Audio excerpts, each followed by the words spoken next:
Yes, ndugu mteja na mfuatiliaji wa Daton Official Agrovet.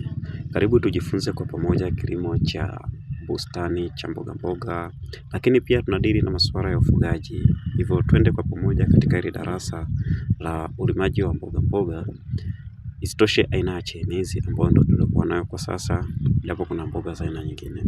Ndugu mteja, hii chainizi yetu nilianza kupandwa katika kitaru nursery na ikahamishwa na kufanywa seedling, yani upandikizaji au kutoka kwenye kitaru mpaka kwenda shambani. Na hili ndio shamba letu na ndio uwanja wetu ambao tumefanyia hii shughuli.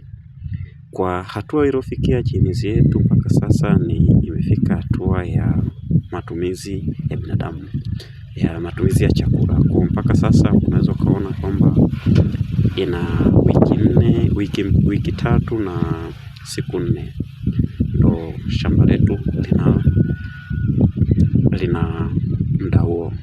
Kwa hiyo kilimo hiki cha mboga mboga mara nyingi watu wengi hupenda lakini hukosa muda. Lakini ndugu mteja, nakushauri kwamba unaweza kufanya katika muda wa ziada ambao unaweza